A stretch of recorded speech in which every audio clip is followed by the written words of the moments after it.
It's like Lotor's got something new. This battle's a long way from being over. It wasn't just the television show that suffered the heightened anxieties of parents in the 1980s. The Voltron merchandising machine was a major victim as well. It seemed that everything about the show was born in the center of the child safety maelstrom. There was a rumor that got started among parents about metal lunchboxes being dangerous for kids because they were allegedly hitting each other with them in schools and doing real damage. The parents groups rallied around this unfounded panic, and the awesome metal lunchboxes that we grew up with, that had been a staple since the 1950s, were all but gone by 1984.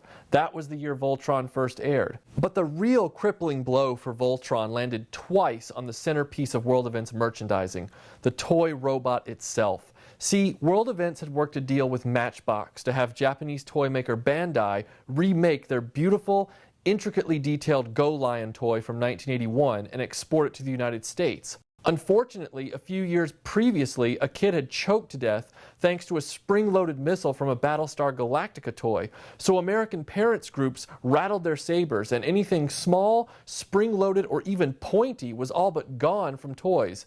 In short, anything fun. That meant that before the first Voltron robot toy even hit our shores, it was completely stripped of everything that made the Go Lion toys awesome.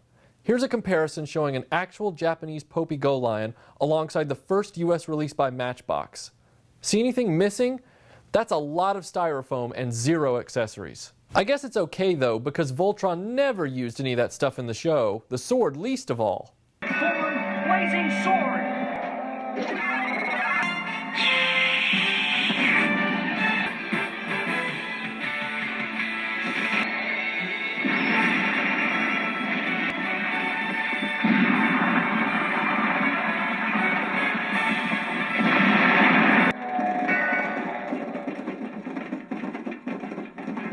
Fire proton missiles!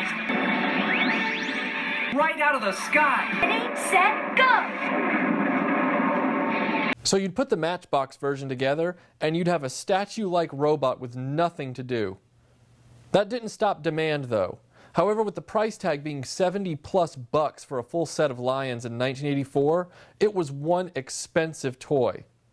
And by the way, that does say Voltron 3 on the box. Let me explain.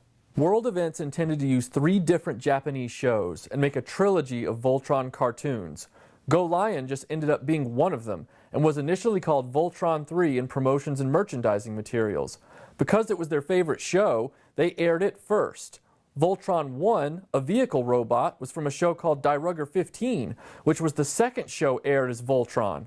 Die Rugger proved so unpopular after the Lions that World Events scrapped converting the last show, Albegus, into Voltron shows and had Korean animators make another season of Go Lion style shows with the Lions and pilots.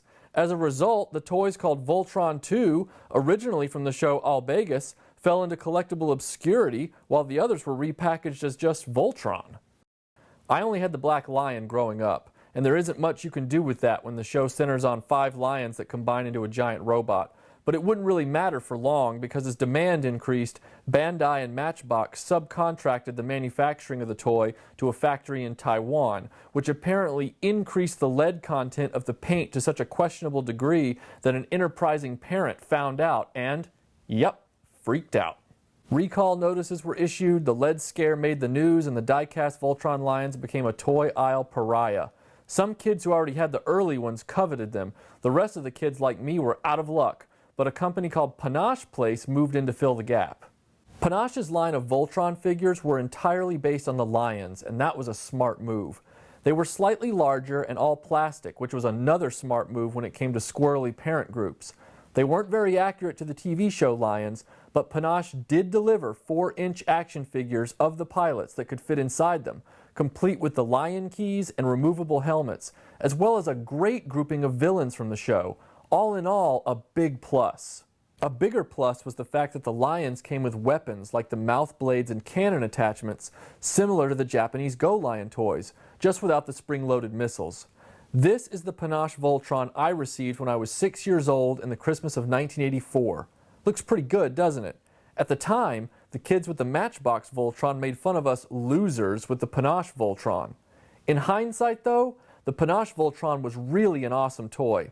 It had the pilots, it had the weapons, and it was tough as nails. Panache Place even released the Castle of Lions to go with it.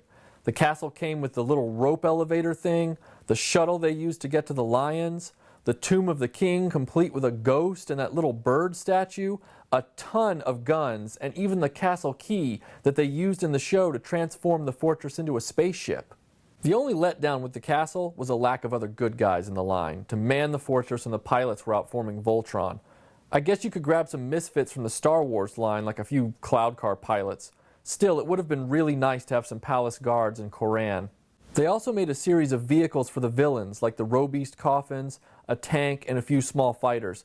But those were all really just fodder for the lions on the show. The real letdown, though, of both the Matchbox and the Panache lines was a complete absence of any Robeast toy for Voltron to fight. Panache had 2 Robeast action figures, but it seems absolutely pointless because they were the size of the pilots. Voltron can just crush them underfoot. So when I was a kid, my Return of the Jedi Rancor monster had to pull double duty as the Robeast most of the time. That's okay, he liked having the work. The Matchbox toy would eventually be re-released by a company called Trendmasters in the late 1990s, but the quality of that version was pretty sketchy. It did come with a lot of the accessories from the Go Lion version, but it didn't come with the spring-loaded missiles.